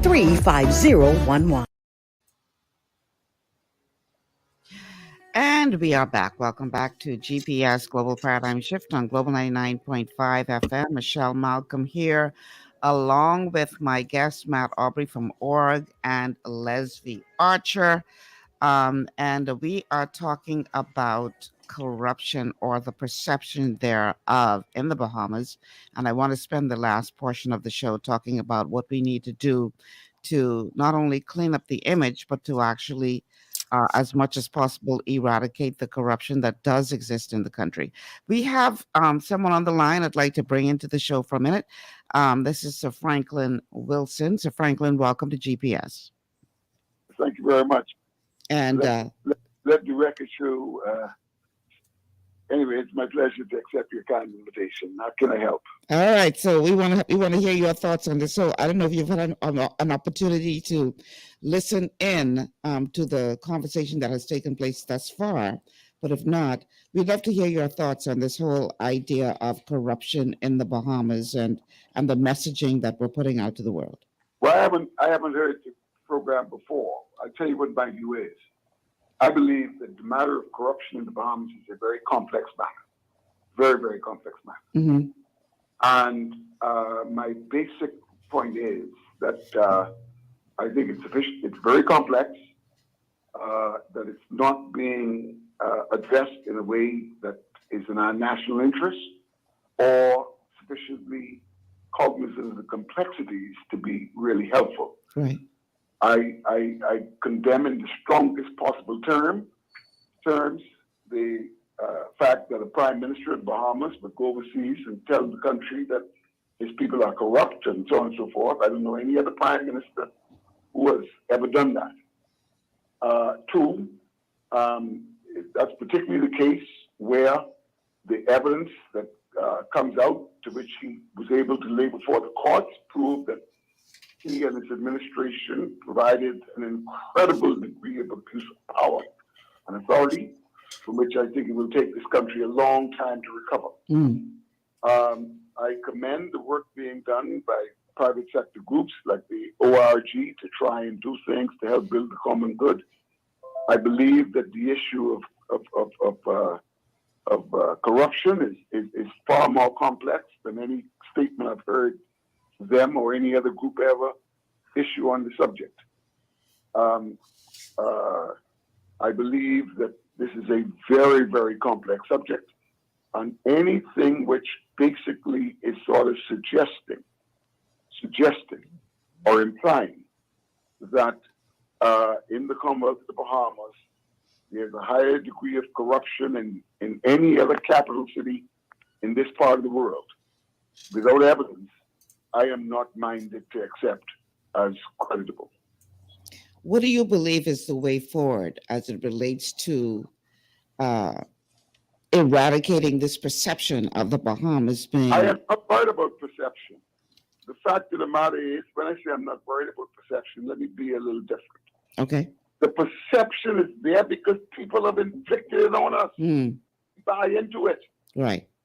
We buy into it. The fact that people have a perception of me and so on and so forth, fine, man. I mean, you don't just act on the basis of people's perception.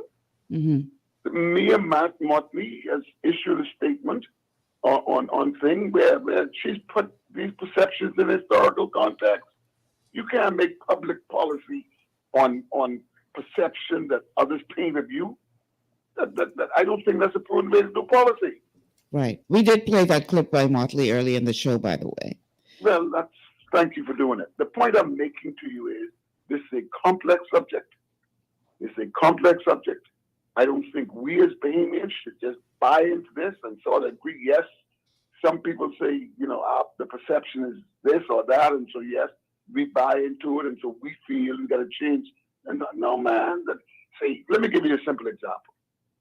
The biggest proponents fostering that perception are foreign people who are out there trying to sell something to the government of the Bahamas. They're foreign people, and they are parading as investors. They're no investors. They are salespeople. When they don't get it, they say it's corruption. But are you suggesting, Sir Franklin, that corruption does not exist in this country? No, I'm not saying that. But I'm saying it exists in every other capital city in the world. Yes. And I'm saying to you is, until someone can show me evidence that ours is worse than Washington or London or New York or any of those other capitals, not New York, sorry, London or Ottawa or any of those, I am not just going to say the perception is this. In fact, if you look at it, in America, there are paid lobbyists. That's what they do. And that's an established industry. That's what they do.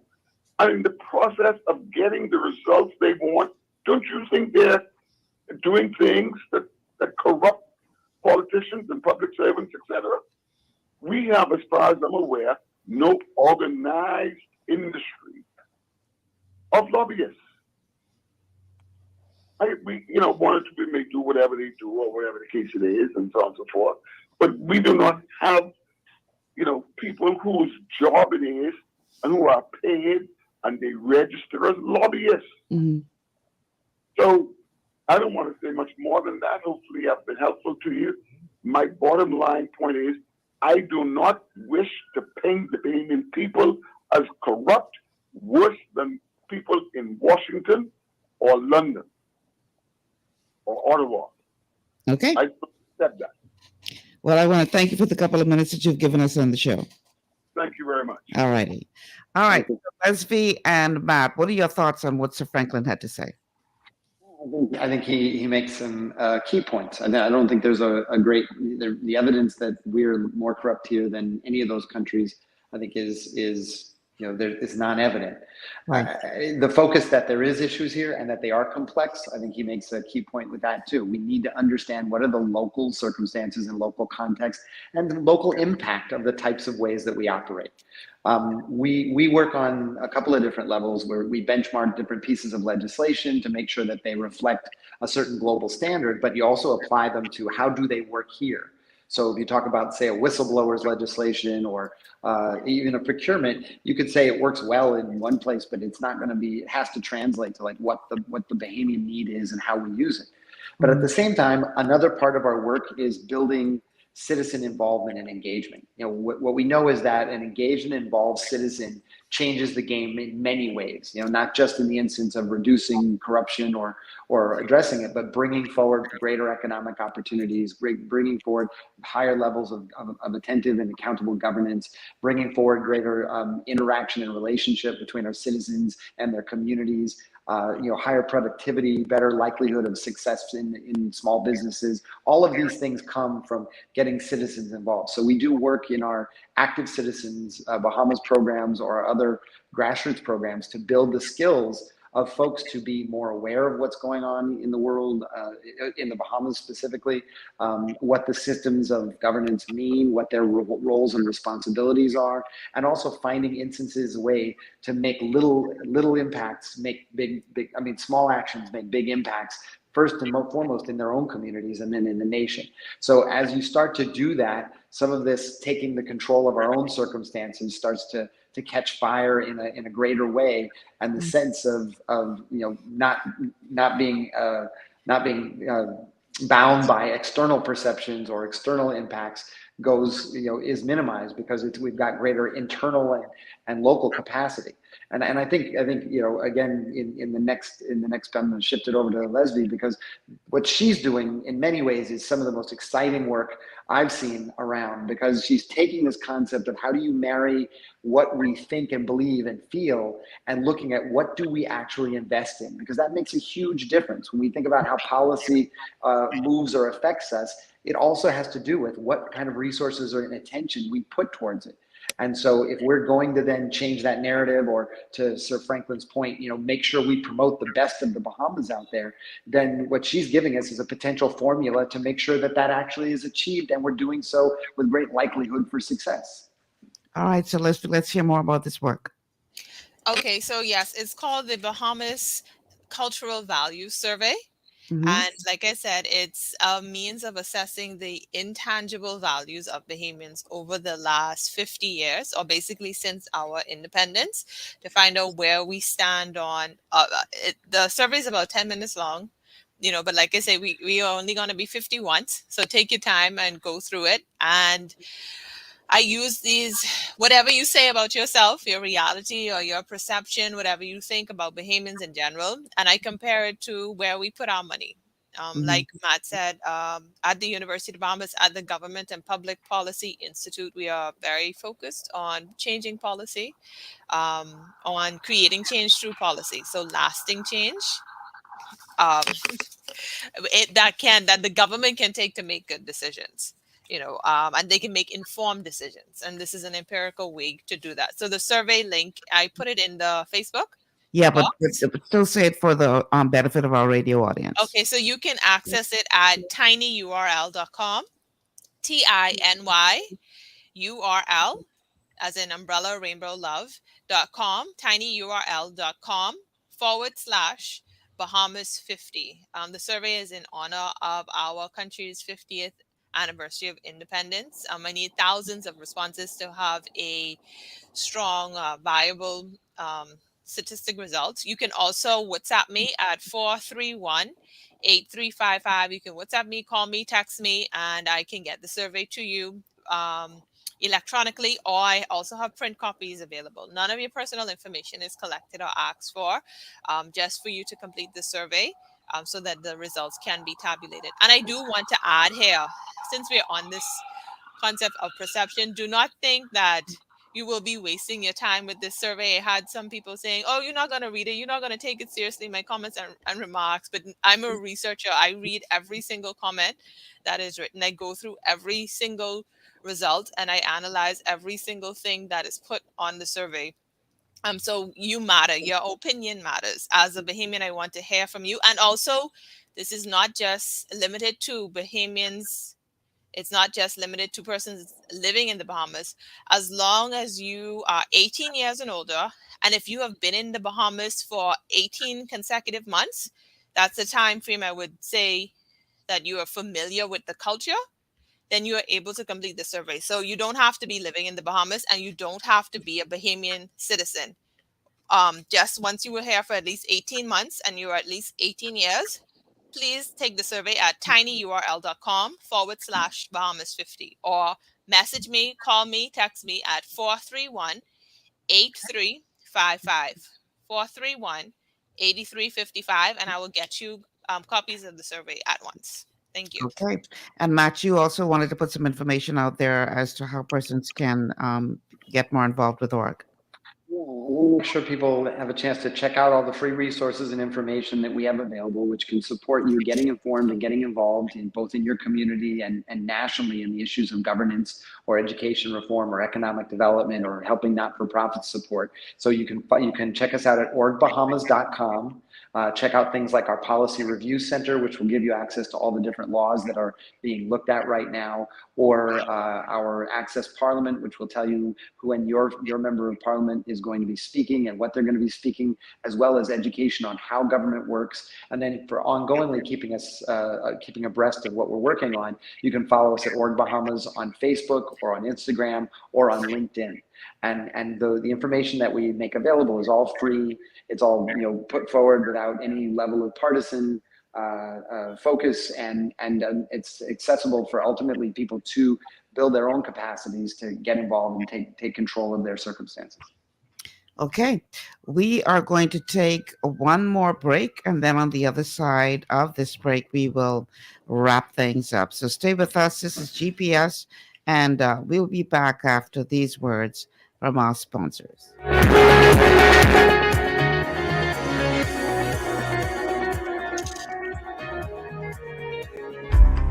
Blood sugar levels play a key role in your appetite, weight gain, and overall health. When you have a blood sugar spike, you can feel confused, dizzy, and even have increased cravings. Eating carbohydrates, sugary or fatty foods, and not exercising can all cause blood sugar spikes. But now you have help in managing blood sugar levels. Sweeties by Longevity was designed to help support healthy blood sugar levels, so you can power through your day. It's a synergistic blend of minerals, herbs, and nutrients that have been proven to support healthy blood sugar levels. Sweeties includes chromium, an essential trace mineral that's known for its contribution to healthy blood sugar levels and improved metabolism of carbohydrates, fats, and proteins. Cinnamon bark has been included for its naturally occurring antioxidants and support of a healthy heart. And we've even added gymnema. It's been used in Ayurveda for centuries to help promote healthy blood sugar. All the ingredients in Sweeties work together to give the best support available for blood sugar control. Sweeties, the blood sugar support supplement from Longevity that helps control cravings and manage blood sugar levels through your day. To learn more, contact your Longevity associate. Welcome to Sunshine Auto, the hardest place on the planet for rims, paints, and tires. We are your auto superstore for rims, Lexani, Azaras, Trueform, Western, Lux, Fuel, Tracklight, Tough, Rough Racing, Velocity, Mud, All-Terrain, and low-profile tires, cars, homes, and commercial window tinting. At Sunshine Auto, we put God first and customer is king. Blessed love. As you age, factors like health, weight, diet, and lifestyle can all impact your bones, joints, and general mobility. Even everyday exercise can lead to wear and tear on your body. Over time, you might start to experience stiffness or pain due to damaged joints or connective tissue. Ultimate Glucogel by Youngevity was created to help you limit the effects of wear on your joints. It delivers a daily dose of collagen-rich gelatin your body needs for joint elasticity and maintenance. Ultimate Glucogel contains a 1-to-1 ratio of gelatin and glucosamine sulfate, which is a key building block of your bone matrix, cartilage, ligaments, tendons, and connective tissue. Gelatin's unique blend of amino acids not only help with muscle and joint health, but also has been shown to provide additional benefits for the brain, skin, and hair. Ultimate Glucogel. Natural, optimal daily support for joint health. To learn more, contact your Youngevity associate.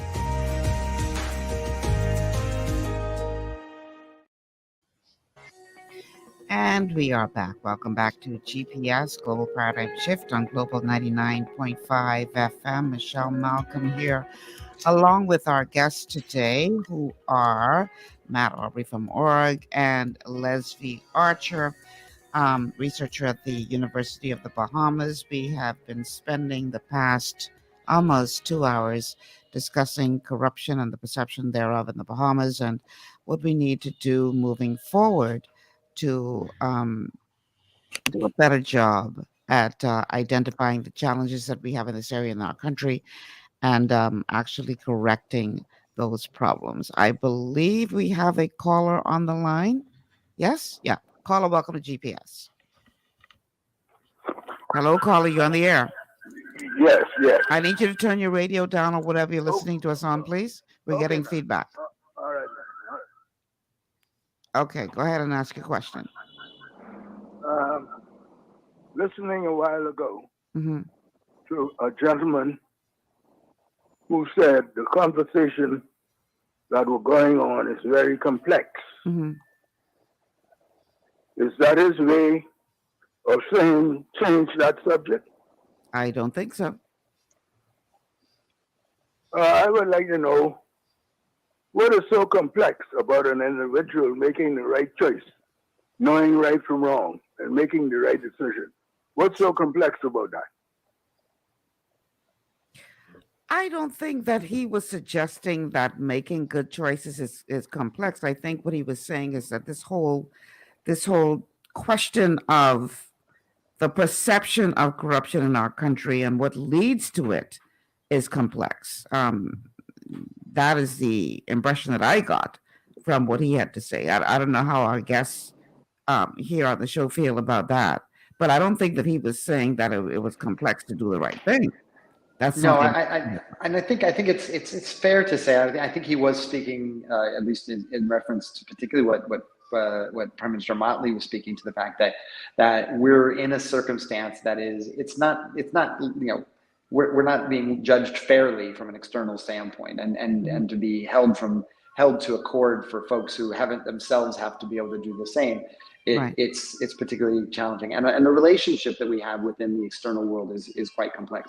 But similarly, I think there are complexities within our own circumstance that prevent the change, that don't allow us to fully understand exactly the impact of this on a daily basis. That doesn't, to my mind, diminish the fact that people's day-to-day experience or circumstance might not be quite relevant in the challenges they might have being accessing government services, or thinking that if they're getting a struggle of accessing government, that's being done for a reason other than maybe just the circumstance of the day.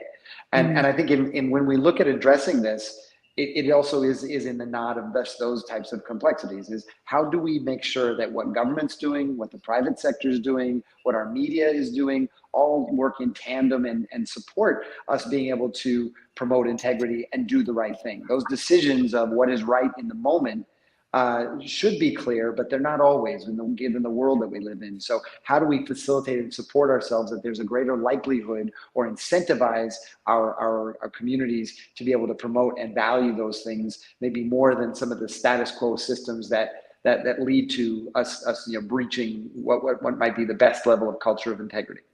And providing opportunities for discussion of the complex times or situations or points is what org does. With the symposium, you got to hear from the media, the private sector, you got to hear from the University of the Bahamas and what we're doing here. You got to hear from the construction industry.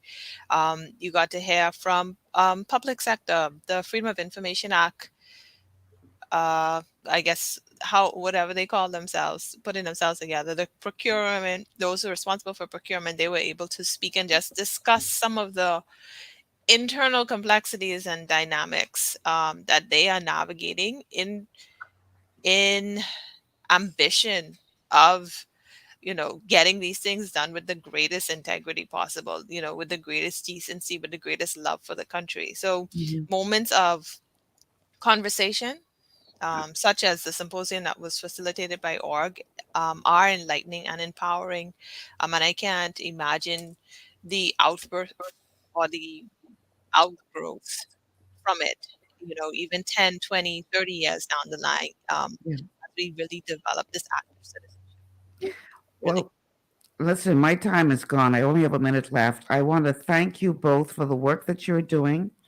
I want to encourage you to continue to do the work because it is so necessary. Call, I want to thank you for calling in, but I can't facilitate any further comment because we have less than a minute and I got to close this thing out. But thank you to Matt Aubry and to Lesvie Archer for being a part of the show today. To all of you who called in or sent a text or put a message on Facebook, I appreciate your support and I appreciate you being here. But we got to get out of here. So until tomorrow, which is tomorrow's Wednesday, right? Yeah, Wellness Wednesday tomorrow. Boy, time flies. We're going to be looking at a matter that is of a relative importance to your health. So be sure to tune in then. I'm Michelle Malcolm. Thanks so much for joining us. Take care, everybody. Have a good afternoon.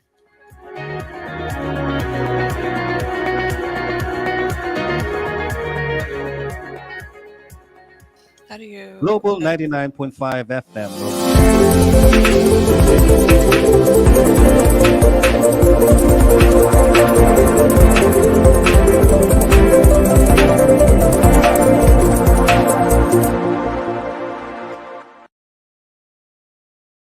Source for R&B in the Bahamas. Steve Harvey.